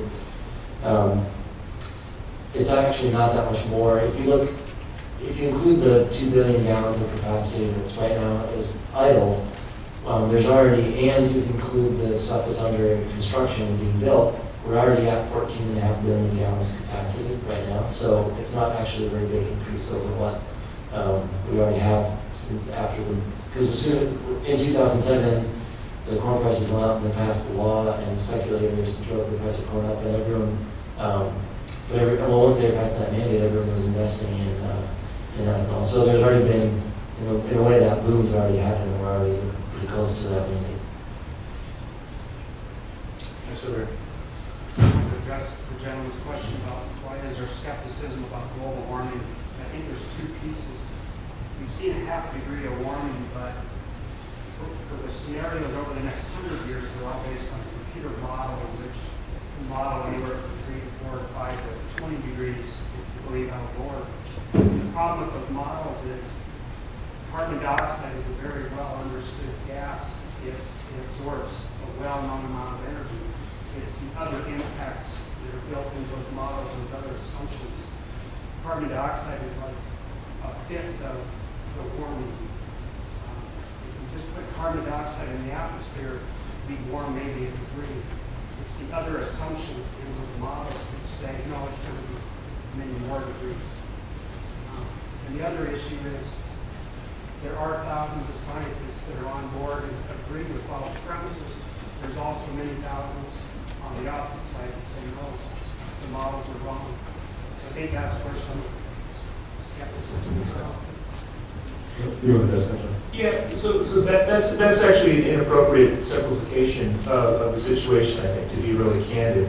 The models are models, but what they do is they represent our best scientific understanding of the way the world works, and they're explicit. They lay out the assumptions that they make. So the reason we have different models isn't because we have disagreement about how the world works, because we have people making different sets of assumptions to explore what the ramifications of uncertainty is. We don't know everything, so we can't predict things with precision, but we can lay out in a clear and transparent and testable way what we understand. And if you look at the models, there's a really compelling figure in the IPCC reports, and it's in the primary synthesis report for policymakers, that shows it's done globally, it's done for temperatures on land, temperatures over water, and then by continental region.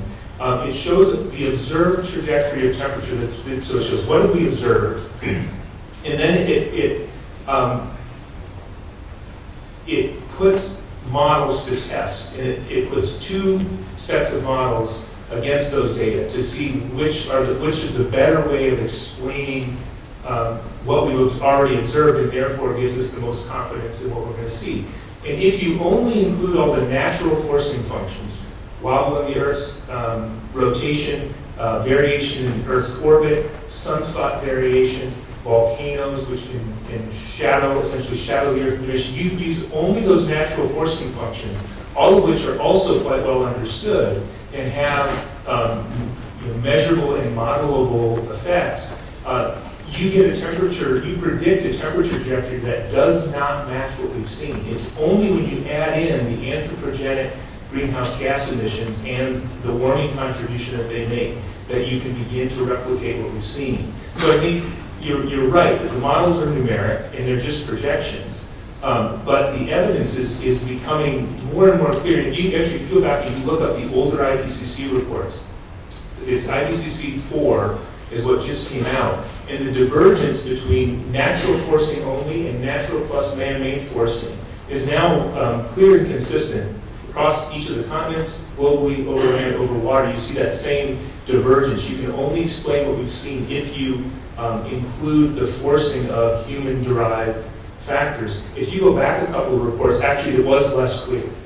So when the warming, we hadn't observed as much warming, the models weren't as developed, you actually did see a lot of overlap, and there was more uncertainty, and the IPCC said that there was more uncertainty, that it looked like there was evidence that it was caused by humans. Now they're saying that they're I forget the exact wording, but they're more certain. They're not absolutely certain, but the evidence is becoming more clear and more compelling. So I think it's not right from a science perspective to say, well, thousands of people vote this way and thousands vote that way, and therefore it's a toss-up. That works for politics, but not for science.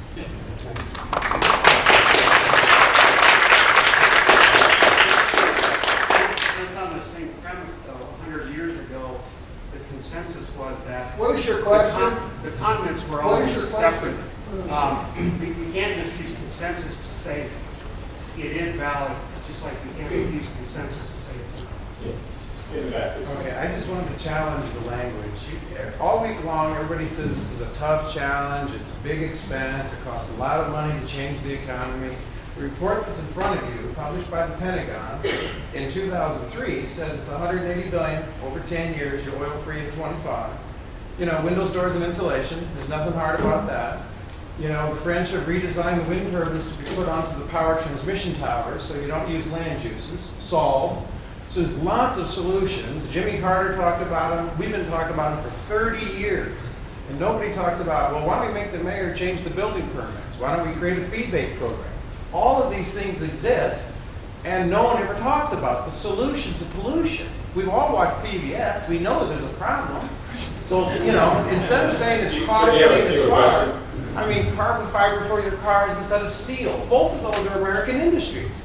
You're just moving from one to another. It really is not that expensive. It really is not that costly, and it won't change anything in our lives. If we're in carbon fiber cars with hydrogen now being able to be viable because of the lightweightness of it, you're still going to pump around, you're still going to go to McDonald's, you're still going to be overweight, you're all going to be the same. Nothing changes. Thank you for that. That's it. I wish you guys would be more, happy about it instead of Okay, any other questions? Thank you for that point. Yes. I had a couple of items. The one that John mentioned, and I think it's kind of tied to what the gentleman just said previously, was that you made a comment that there's no longer a need for the climate change issue to be studied or debated. So is that the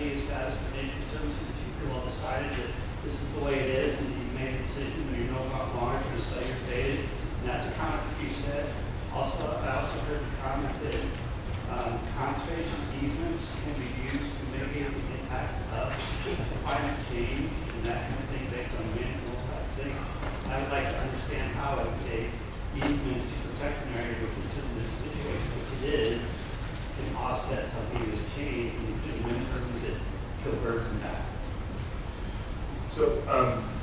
So first, thank you for listening as carefully as you did. And certainly my opening comment was not meant to mean that we think that we no longer need to study climate or ask any questions to improve our scientific understanding. To this gentleman's point, it's not to say there's consensus and therefore we should no longer talk about it or question. In fact, that's not what we as a science-based organization believe at all. We always need to improve our understanding. However, we're no longer at a point where our understanding is so ambiguous and there's so much uncertainty that we're unable to make appropriate decisions to act.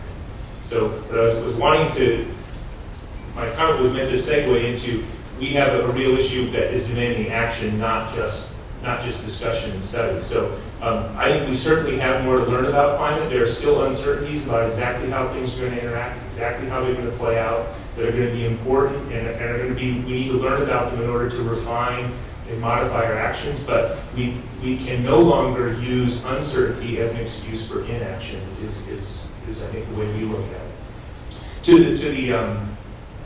the easement question, easements are not going to solve all of the problems. Easements can help with some of them. So we could use easements to prevent conversion of lands and the emissions of greenhouse gases that go with it. You wouldn't use an easement to prevent land conversion as an offset for bird strike. Those aren't, so that's true. I think you're wrong there, and I think the Fish and Wildlife Service, specifically in Nebraska, when they put in the turtle farm up there, Bluefield, that they put in the number of 37 or whatever it was, turbines, that they knew that there were going to be bird strikes. And so when the Fish and Wildlife Service signed off on that project, they said that, well, you donate $27,000 to the Nebraska Land Trust, and you go out and you use that money to provide easements, that will offset all birds you will kill because of these turbines. So the Fish and Wildlife Service has made a decision that, yes, when number one, there are going to be bird killed, and two, well, so what, you go and put an easement over here, and we're happy. I think the comment, and maybe Joe would want to add to this, was the specific case where you take native prairie and convert it to cropland, you release carbon. If you use an easement to prevent that conversion, you in fact are saving that carbon emission. And that's a direct offset, apples to apples, whether it would apply to wind turbines and bird kill versus conversion agriculture. Those are not the circumstances we were considering. Do you want to add to that at all, Jim? No, that makes it right. So what Jonathan was talking about was the protecting land from conversion. So if you have rangeland that's at risk of conversion to cropland and you protect it, then you have avoided emissions. And so that's what we're referring to. And the Nature Conservancy has not allowed wind development on its easements. So we try and we are particular with how we spend our dollars, and we try and target areas that are sensitive habitat. And so that's sort of the whole point of trying to protect it from development, is not to have development, including industrial land. Let me pose a question from the audience for Dr. Marr and Amy. What role would education play in the application of, or should it play in the application of some of the ideas before today in individuals' lifestyles? Education. What more can be done with respect to education? Okay, I'll start. Well, I think education is key for a number of reasons. I mean, first is that the generation that's going to inherit the situation is, of course, growing up now, going through the school system. And, we actually, through UNEP, we have the UN, we're going to have an exhibit of children's paintings. It's the International Children's Painting Competition. And when you see some of these paintings, it's really chilling, because there's how these kids view the world that they're in now. And in particular on climate change, many of the paintings will show an image of what the world could be if we continue on the path, and it's very grim and dark and polluted, and the polar bears are all gone. And then, it's very dramatic. And then there's the other half of the world shows an optimistic view. This is what kids are looking at. This is how they feel. So first, absolutely getting to kids and actually children of all ages. We have a lot of programs in UNEP to do that. Is very, very important. And also to give them the optimism that they can make a difference.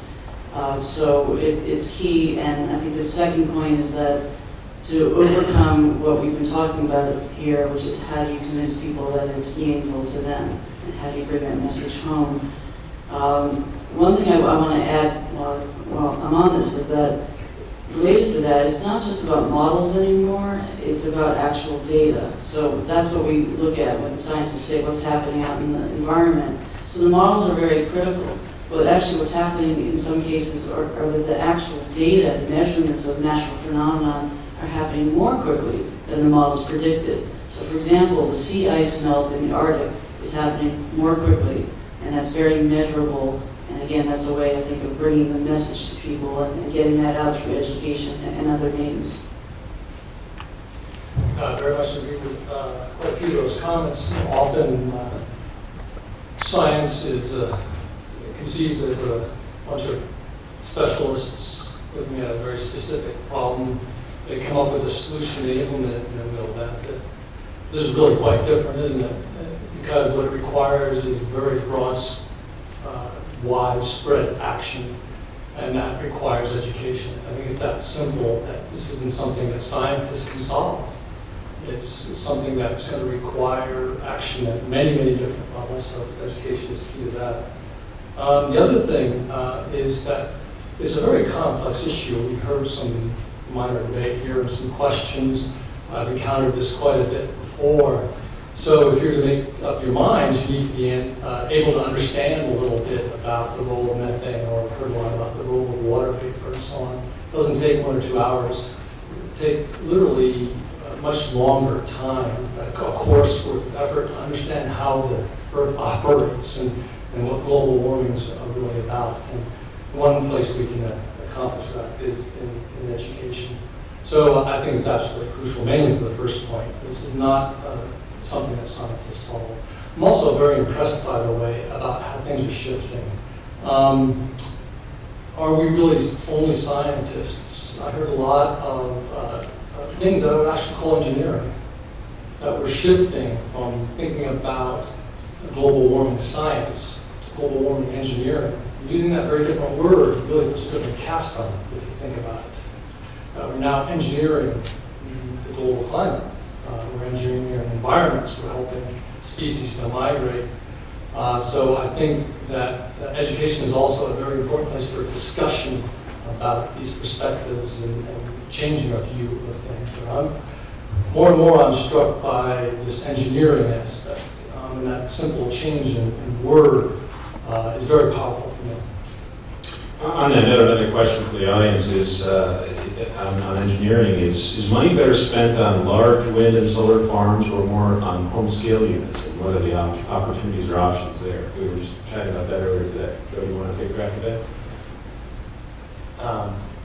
Sure. So, from my perspective, there's more opportunity for, so people call this distributed energy, so it's not one place, but it's generated all over. So I think there's more opportunity for distributed generation for solar, and hopefully in the next several years it'll become more economically viable. The payback times will become shorter, but there's no reason we couldn't in the southwestern United States, instead of having people using shingles, have solar panels there, or someone's invented a solar shingle and you just put on it instead of shingles.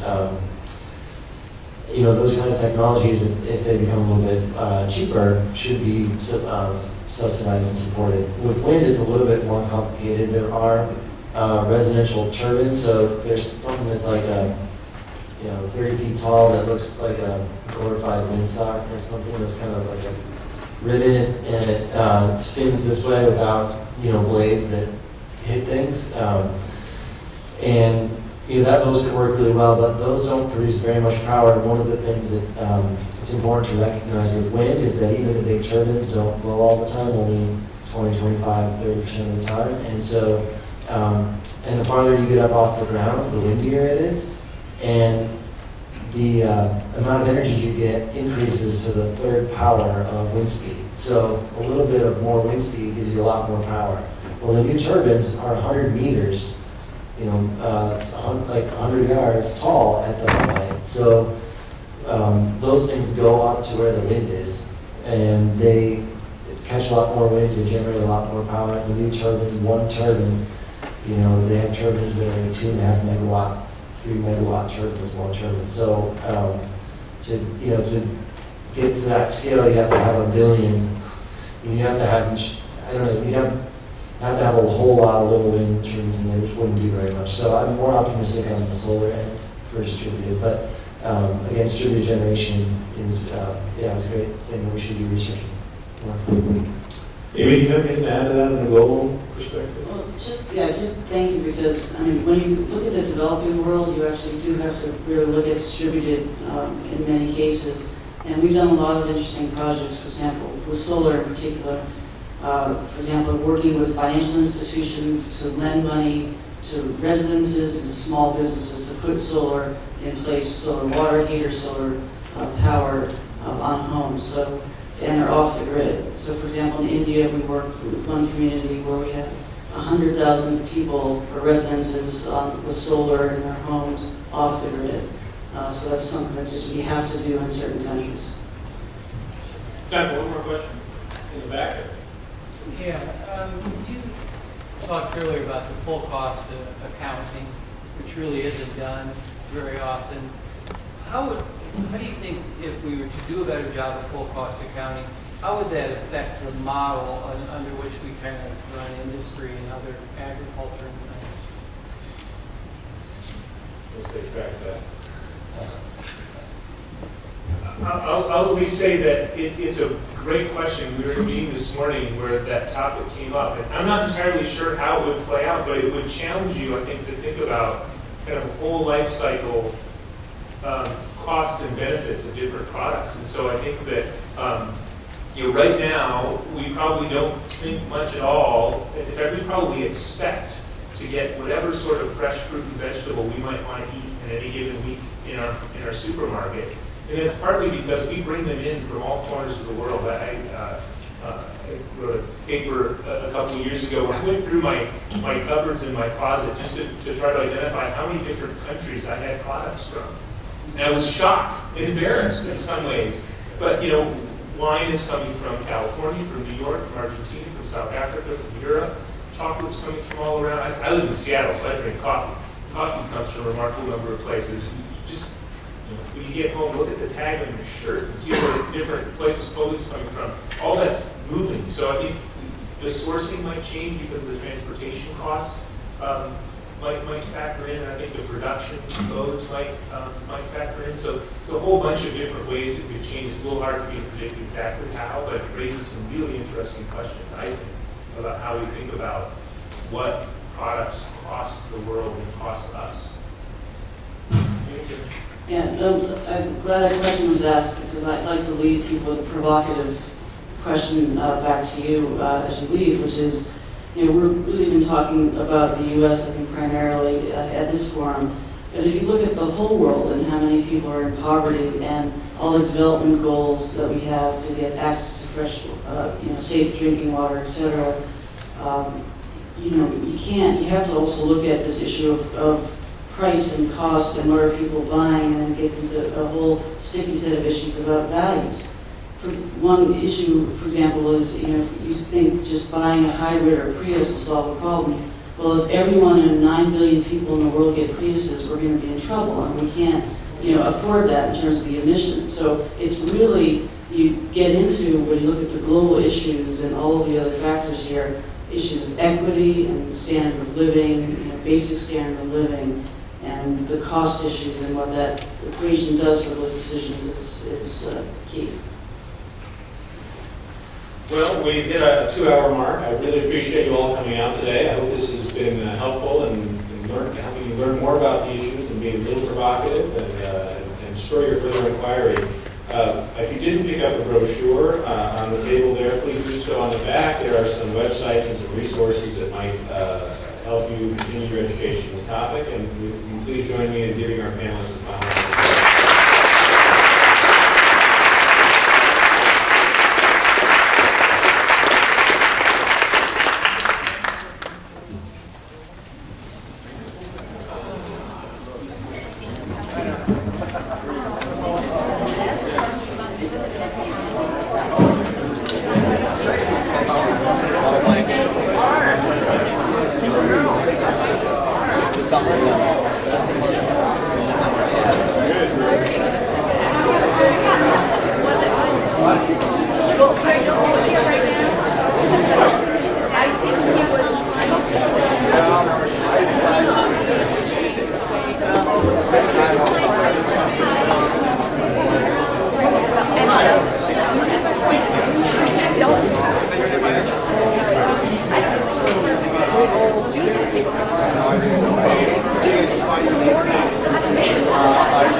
Everybody's excited.